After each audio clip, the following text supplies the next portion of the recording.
اعوذ باللہ من الشیطان الرجیم بسم اللہ الرحمن الرحیم۔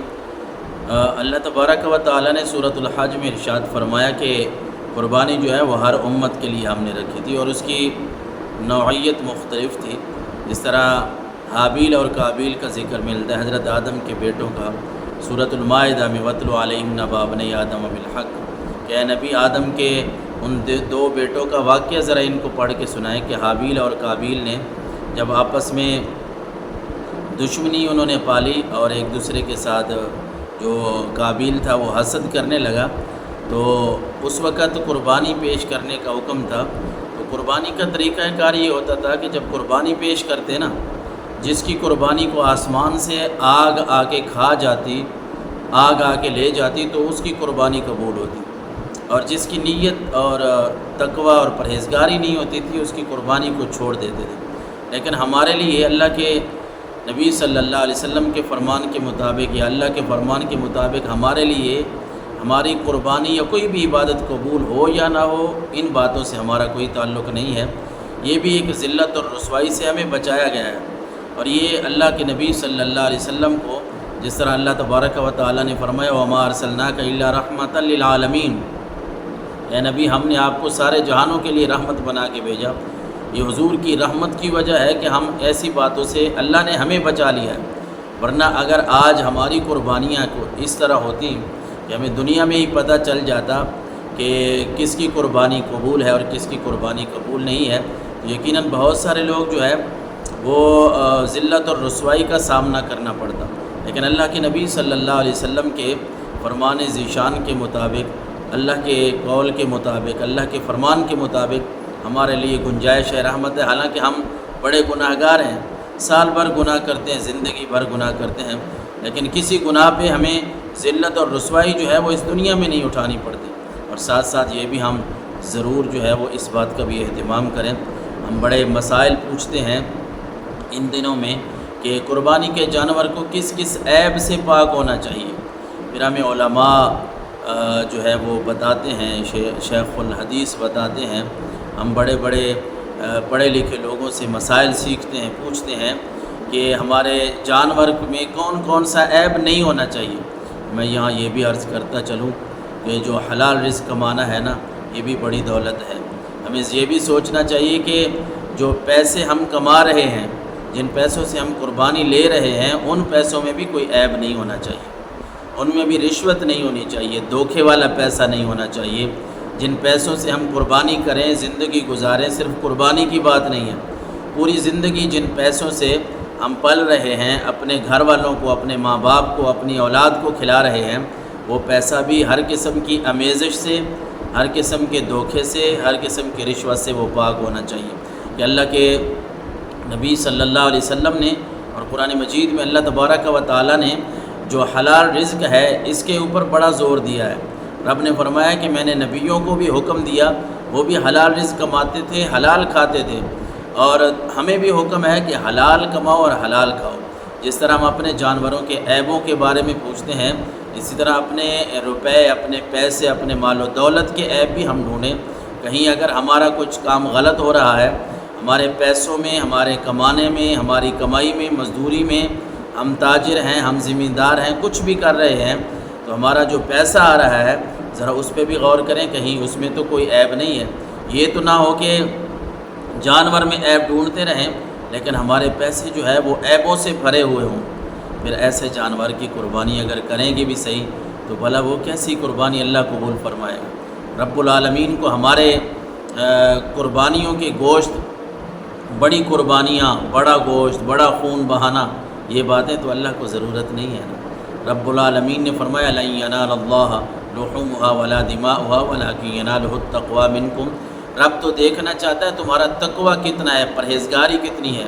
تمہارا اخلاص کتنا ہے۔ لہٰذا اپنے پیسے کو بھی ہر عیب سے پاک رکھیں جس طرح وہ اپنے جانور کے عیبوں کو پاک رکھتے ہیں۔ ایک سوال یہ ہے کہ کیا عورت پر قربانی ہے؟ عورت پر ہے قربانی، کیوں نہیں ہے؟ مطلب کہ اگر عورت صاحب نصاب ہے، اس کے پاس 52.5 تولے چاندی کی قیمت جتنے پیسے ہیں، یا اتنی چاندی سونا پڑا ہے، چاندی پڑی ہے، یا کوئی ایسی عورت ہے جو تجارت کرنے والی ہے، کوئی گھر میں کاروبار ہے، کوئی کپڑا بیچتی ہے، کچھ بھی ہے، اگر اتنے پہ 52.5 تولے چاندی جتنے پیسے ہیں تو اس کے اوپر قربانی واجب ہے، ضروری ہے۔ وہ عورت ماں کی شکل میں ہو، وہ بہن کی شکل میں ہو، وہ بیوی کی شکل میں ہو، اگر بالغ ہے، عاقل بالغ کے لیے ہر بالغ اولاد کی طرف سے جو ہے وہ قربانی، ایسی بالغ اولاد جو صاحب نصاب ہو اس کے لیے قربانی ہے۔ پھر ایک یہ بھی ذہن میں سوال آتا ہے کہ اگر کسی بندے پہ قرض ہو کیا اس کے اوپر بھی قربانی ہے؟ ہاں،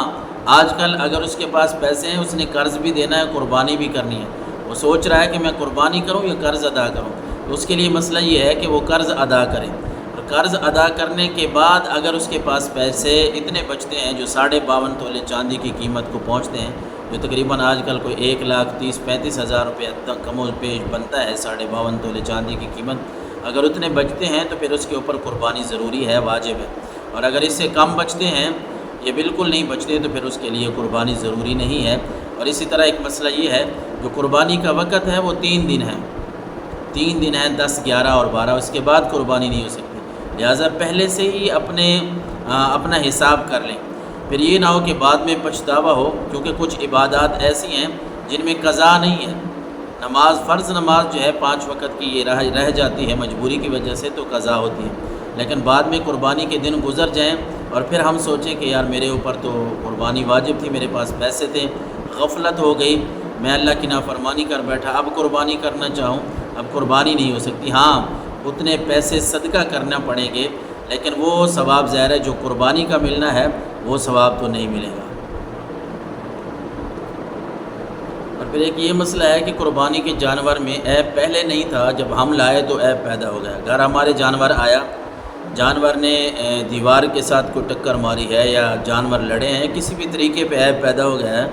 تو عیب والے جانور کی قربانی جو ہے وہ جو ایسا بندہ جو مالک نصاب ہے یعنی امیر بندہ ہے تو اس کے لیے تو نہیں ہے، اگر بندہ اس کے پاس اور پیسے نہیں ہیں، کوئی ایسا بندہ ہے جو اب غنی نہیں ہے، امیر نہیں ہے، وہ دوسری قربانی نہیں کر سکتا تو اسی کو قربانی کرے۔ ہاں، قربانی کرتے ہوئے جب ہم قربانی کر رہے ہوں اس وقت اگر کوئی عیب پیدا ہوتا ہے، جانور کو گرانے کے لیے گرایا ہم نے، جانور کی ٹانگ ٹوٹ گئی، کوئی اور اس کو عیب نکل آیا، تو ایسے جانور کی قربانی ہو سکتی ہے، ایسا عیب جو ہے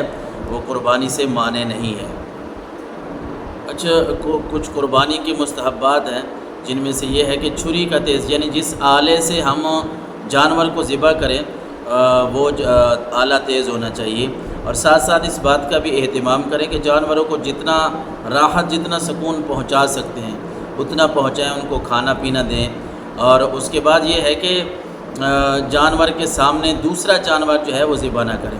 اس سے بھی ہم جو ہے وہ احتراز کریں کہ ایک جانور کے سامنے دوسرا جانور جو ہے وہ ذبح نہ کریں۔ اسی طرح کھانے پینے کا بھی جانوروں کا اہتمام کریں، اور قربانی کا جو گوشت ہے اس کے ہم 3 حصے کرتے ہیں، بڑا بہترین طریقہ ہے، خود بھی کھاتے ہیں، رشتہ داروں کو دیتے ہیں، غریبوں کو دیتے ہیں، اور اگر کوئی خود رکھنا چاہے، سارا گوشت دینا چاہے، کوئی ممانعت نہیں ہے، اور قربانی کے گوشت کو جتنے دنوں تک کھا سکتے ہیں کھائیں، اس میں بھی کوئی حرج نہیں ہے۔ ایک اہم بات یہاں یہ ہے کہ ہم مسلمان ہیں، اللہ نے ہمیں فرمایا ان اللہ یحب التوابین ویحب المتطہرین،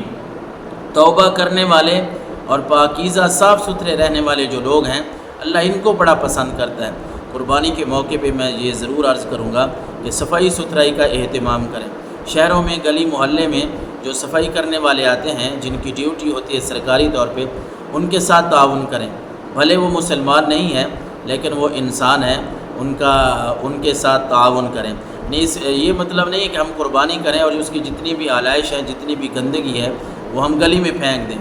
ہم گلی میں اس طرح پھینکیں اور یہ سوچیں کہ وہ آئیں گے اور صفائی کریں گے، یہ بات بھی مناسب نہیں ہے۔ اپنے گلی محلے کو بھی صاف رکھیں،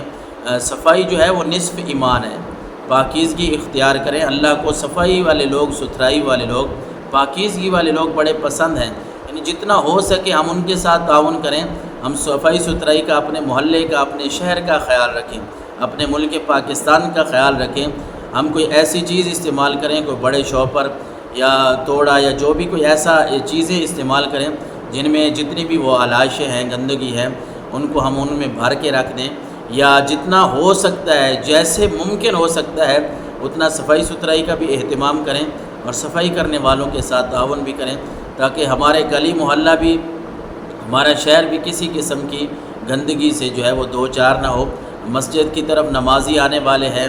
دوست احباب رشتہ دار ہماری مائیں بہنیں ایک دوسرے کے گھر جائیں تو کسی قسم کی ان کو ایسی تکلیف نہ ہو کہ ہم قربانی کریں، خون وہاں چھوڑ دیں، باقی جو گندگی ہے وہ وہاں چھوڑ دیں۔ صفائی ستھرائی کا ضرور اہتمام کریں۔ جب ہم یہ اہتمام کریں گے یقیناً اللہ بھی خوش ہوگا، اللہ کے نبی بھی ہم سے راضی ہوں گے اور اللہ کے احکامات پہ بھی عمل ہو جائے گا۔ جو صفائی ستھرائی ہے اللہ کو جو پسند ہے اس پہ بھی عمل ہو جائے گا۔ اللہ تعالی ہم سب کو سمجھنے کی توفیق عطا فرمائے۔